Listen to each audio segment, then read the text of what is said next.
Imagine a visitor standing in the courtyard of a high-security mental hospital. He notices something shocking. There are only 3 guards watching over 100 dangerous inmates. Terrified, he turns to his guide and asks, "Aren't you afraid these people will overpower the guards and escape?"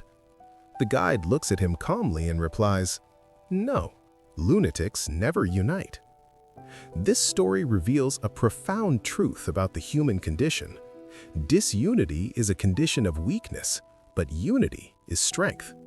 Yet in our world, our churches, and even our homes, we often find ourselves fractured. We fight over the color of the carpet, over who gets the credit, and over whose opinion is most valuable.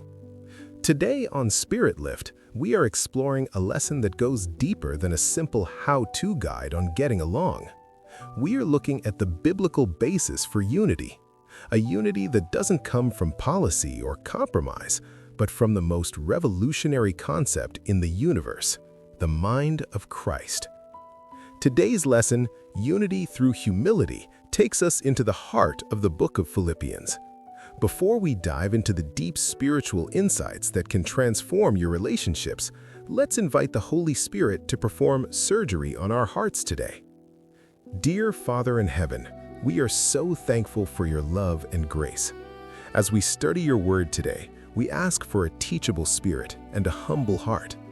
Let spiritual insights leap off the pages of Scripture and move our hearts closer to you. Help us to not just know what is true, but to have the courage to live it. In Jesus' name, amen. The problem, the origin of disunity. Why is unity so difficult? To understand the solution, we have to understand the origin of the mess we find ourselves in. The Bible tells us that disunity didn't start on earth. It began in a perfect environment, heaven itself.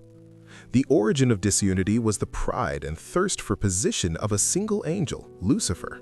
He wasn't content with the high position God gave him. He desired to be like the Most High in position, but not in character.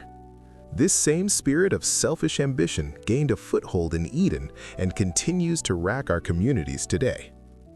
Philippians 2, the Apostle Paul uses strong language to describe why the church in Philippi was struggling. He points to 2 Greek words.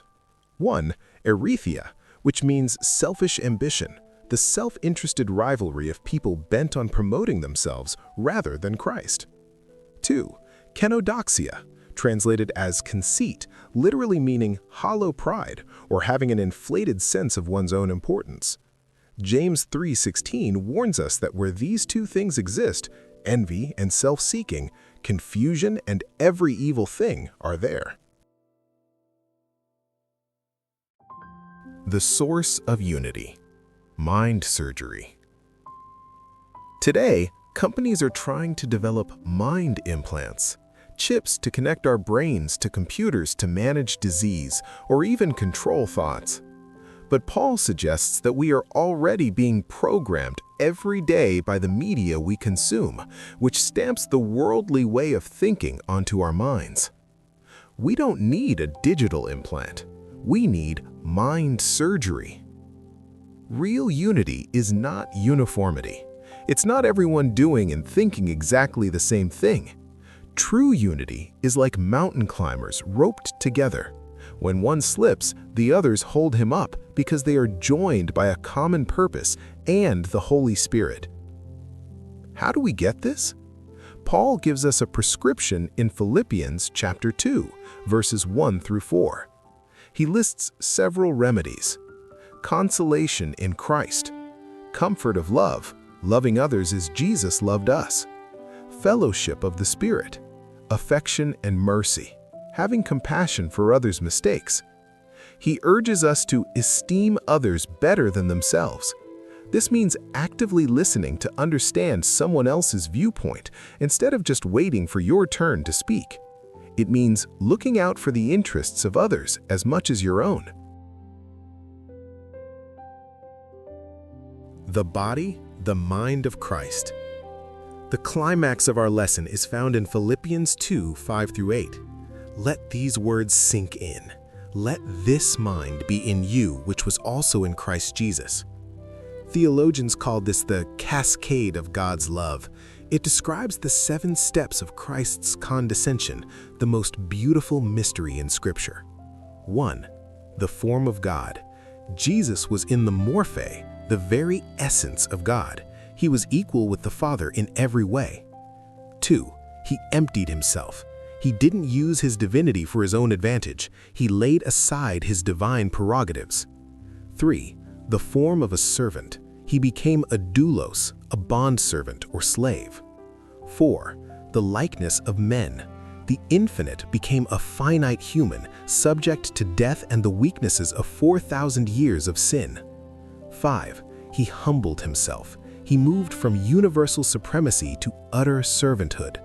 6. Obedient to death. He was perfectly submissive to the Father's will, even when it was agonizingly difficult. 7. The death of the cross. He chose the most shameful, ignominious way to die, becoming a curse for us so that we could be made righteous. In the Roman society of Paul's day, your clothing told everyone your status, from the emperor at the top to the slave at the bottom. Christ's government is the exact opposite. In his kingdom, the one who desires to be first must be the servant of all.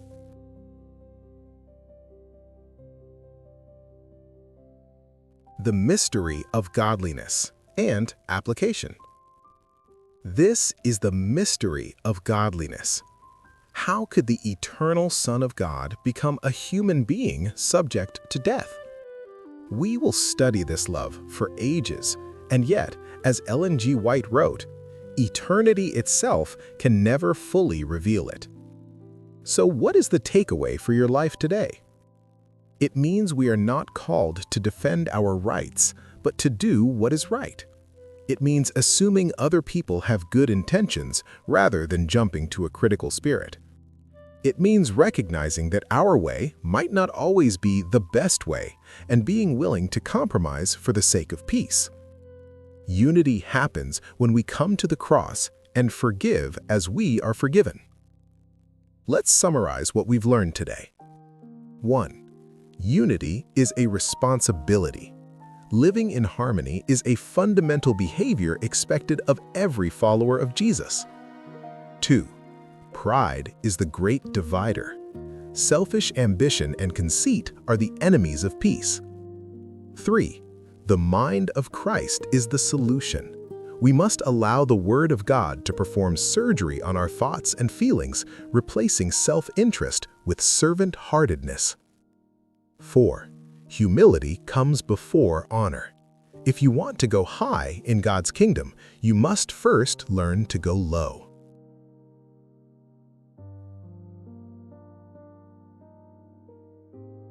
If this message touched your heart, please subscribe to Spirit Lift and hit the notification bell so you never miss a lesson.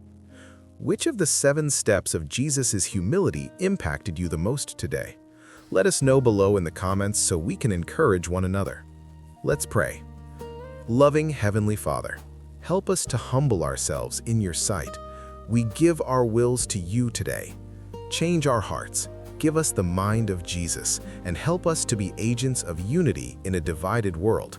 In Jesus' name, amen. Thank you for watching. Keep lifting your spirit through His Word. We'll see you in the next video.